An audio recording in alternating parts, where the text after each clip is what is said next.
ಒಂದಲ್ಲ 7 ನಾಯಿಗಳ deadly attack. ಕಚ್ಚಿ ಎಳೆದಾಡಿದ ಶ್ವಾನಗಳು 1.5 ವರ್ಷದ ಮಗು ಸಾವು.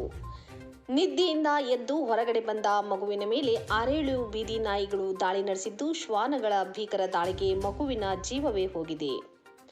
ನಿದ್ದೆ ಮಾಡಿ ಎದ್ದು ಹೊರಗೆ ಬಂದ ಮಗುವಿನ ಮೇಲೆ ಒಂದಲ್ಲ 7 ನಾಯಿಗಳು ಡೆಡ್ಲಿ ಅಟ್ಯಾಕ್ ಮಾಡಿದ್ದು, ನಾಯಿ ದಾಳಿಗೆ 1.5 ವರ್ಷದ ಕಂದಮ್ಮನ ಜೀವ ಹೋಗಿದೆ. ರಾಯಚೂರಿನ ಸಿಂಧನೂರಿನ ಕೆ ಹಂಚಿನಾಳ ಕ್ಯಾಂಪಿನಲ್ಲಿ ಈ ಭೀಕರ ಘಟನೆ ನಡೆದಿದ್ದು, ಮಗು ಕಳೆದುಕೊಂಡ ಪೋಷಕರು ಕಣ್ಣೀರು ಹಾಕ್ತಿದ್ದಾರೆ. ಮಗುವನ್ನ ಕಚ್ಚಿ ಎಳೆದಾಡಿದ ನಾಯಿಗಳು.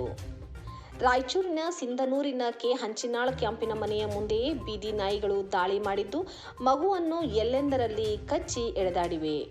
ಈ ಭೀಕರ ದಾಳಿಯಿಂದ ಗಂಭೀರವಾಗಿ ಗಾಯಗೊಂಡಿದ್ದ ಮಗು ಚಿಕಿತ್ಸೆ ಫಲಿಸದೆ ಆಸ್ಪತ್ರೆಯಲ್ಲಿ ಸಾವನ್ನಪ್ಪಿದೆ ಎಂದು ತಿಳಿದು ಬಂದಿದೆ. 6-7 ನಾಯಿಗಳಿಂದ ಅಟ್ಯಾಕ್. 1 ವರ್ಷದ ಆಲಂ ನಾಯಿಗಳ ದಾಳಿಗೆ ಬಲಿಯಾದ ಪುಟ್ಟ ಮಗುವಾಗಿದೆ. ನಿದ್ದೆಯಿಂದ ಎದ್ದು ಹೊರಗಡೆ ಬಂದ ಮಗುವಿನ ಮೇಲೆ 6-7 ಬೀದಿ ನಾಯಿಗಳು ದಾಳಿ ನಡೆಸಿದ್ದು, ಶ್ವಾನಗಳ ಭೀಕರ ದಾಳಿಗೆ ಮಗುವಿನ ಜೀವವೇ ಹೋಗಿದೆ. ಸ್ಥಳಕ್ಕೆ ಸಿಂಧನೂರು ಗ್ರಾಮೀಣ ಪೊಲೀಸರು ಭೇಟಿ ನೀಡಿ ಪರಿಶೀಲನೆ ನಡೆಸಿದ್ದಾರೆ. ಸಂಬಂಧಿಕರ ಮನೆಗೆ ಬಂದಿದ್ದ ವೇಳೆ ಈ ಘಟನೆ ನಡೆದಿದೆ. ಮಗು ಆಲಂ ತಂದೆ ತಾಯಿ ಕೊಪ್ಪಳ ಮೂಲದವರಾಗಿದ್ದು, ಕೆ ಹಂಚಿನಾಳ ಕ್ಯಾಂಪ್ನಲ್ಲಿ ಸಂಬಂಧಿಕರ ಮನೆಯಲ್ಲಿ ದೇವರ ಕಾರ್ಯ ಇದೆ ಎಂದು ಬಂದಿದ್ದರು. ರಸೂಲ್ ಸಾಬ್ ಎಂಬುವವರ ಮನೆಗೆ ಬಂದಿದ್ದು, ರಸ್ತೆ ಪಕ್ಕದಲ್ಲಿಯೇ ಇವರ ಮನೆ ಇದೆ. ಮನೆಯಲ್ಲೇ ಮಲಗಿದ್ದ ತಂದೆ ತಾಯಿ ಮಗುವನ್ನ ಹೊರಗಡೆ ಜೋಳಿಗೆಯಲ್ಲಿ ಮಲಗಿಸಿದ್ದರಂತೆ. ಬೆಳಗಿನ ಜಾವ ಜೋಳಿಗೆಯಿಂದ ಎದ್ದು ಮಗು ರಸ್ತೆಗೆ ಬಂದಿದೆ.